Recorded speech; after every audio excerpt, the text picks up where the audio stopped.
अस्सलाम वालेकुम। आज से हम इंशाल्लाह 9th क्लास के फ़िज़िक्स का कोर्स का बाकायदा आगाज़ कर रहे हैं और आज हमारा पहला लेक्चर है और पहला लेक्चर हमारा है इंट्रोडक्शन टू फ़िज़िक्स।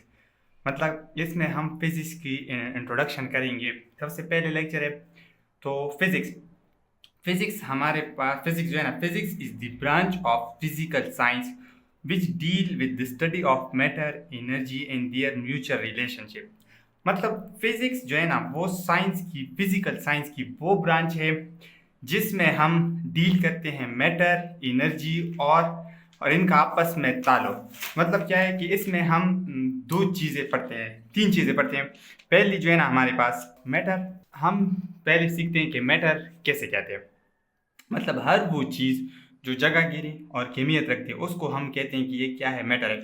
अब हमारे पास मैटर की तीन हालतें हैं, एक जो है ना सॉलिड, दूसरी लिक्विड और तीसरी हमारे पास आती है गैस। मतलब ये है कि फिजिक्स में हम इन तीन चीज मैटर की इन तीन हालतों के बारे में पढ़ेंगे कि जब हम इन पे एनर्जी अप्लाई करें और इनका फिर क्या रिलेशनशिप आएगा। मतलब अगर आप सॉलिड पे एनर्जी अप्लाई करें तो ये किस तरह करेगी, गैस पे अप्लाई करें वो किस तरह करेगी, लिक्विड पे अप्लाई करें तो वो किस तरह अप्लाई करेगी। दूसरी चीज, इनका आपस में ताल्लुक, मतलब एनर्जी और जो है ना मैटर, इनका आपस में ताल्लुक हम बयान करेंगे। अब इसकी डिफिनेशन में एक लफ्ज आते हैं फिजिकल साइंस। मतलब कि फिजिकल साइंस का मतलब क्या है।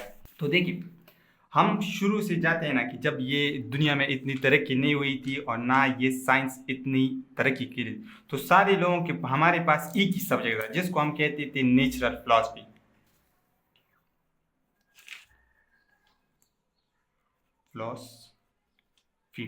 अब इस नेचुरल फिलॉसफी कैसे कहते हैं, नेचुरल फिलॉसफी से कहते हैं जिसमें इंसान अपने नेचर के मुताबिक, मतलब अपने अक्ल के मुताबिक किसी चीज़ का सवाल का जवाब दे सके। जैसे पहले हम कभी कभी ना कभी हमारे जहन में ये सवाल आता था कि ये दुनिया किस तरह बनी, ये चांद किस तरह महीने में अपना एक चक्कर मुकम्मल करते हैं। मतलब पहले दिनों में छोटे होते हैं और आहिस्ता आहिस्ता बड़े हो जाते हैं, फिर ख़त्म हो जाते हैं।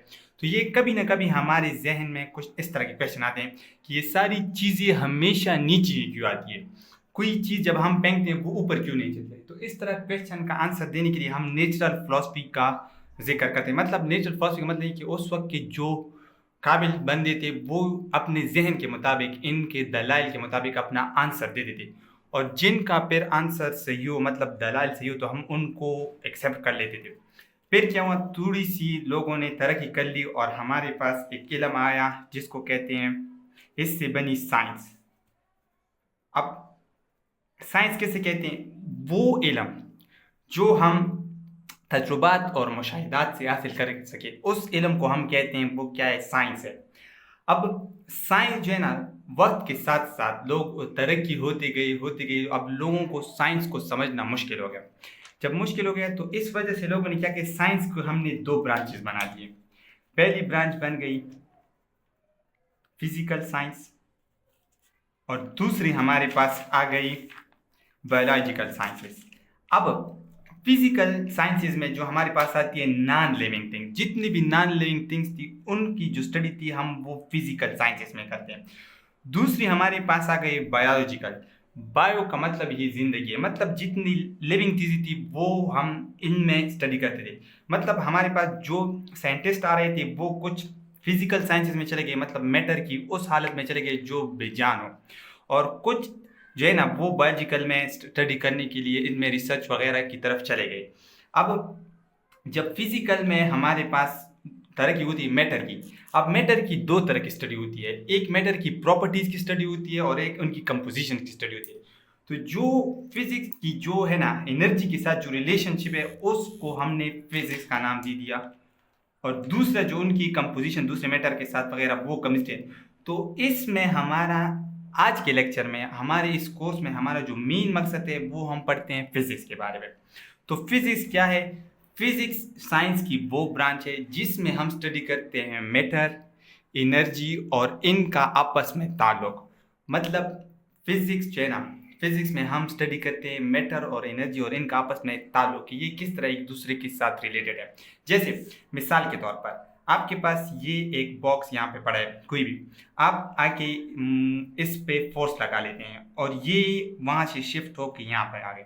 अब देखिए, आपने ये एनर्जी लगा दी, एनर्जी के साथ इस बॉक्स ने क्या रिएक्ट कर लिया, ये हमारे पास इसका रिलेशनशिप है।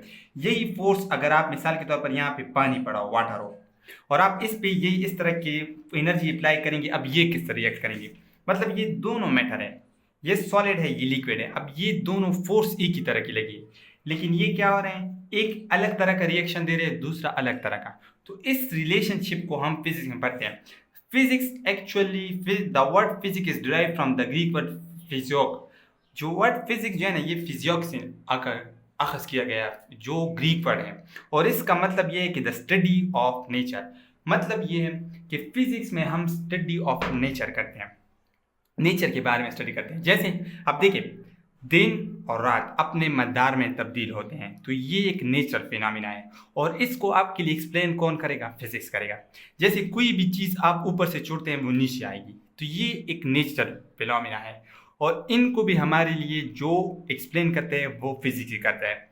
अब कोई आप किसी भी चीज़ पे फोर्स लगाते हैं तो वो कुछ ना कुछ रिएक्ट करेगा, तो वो सारी जो फोर्स वगैरह ये सारी रिलेशनशिप हमें कौन बताते हैं, फिजिक्स। तो फिजिक्स की हमारे पास एक और डिफिनेशन भी बढ़ती है, अ पार्ट ऑफ साइंस। मतलब साइंस का एक ऐसा हिस्सा दैट टेल अस, जो हमें बताती है about the law of nature, nature के कवानीन के मुताबिक।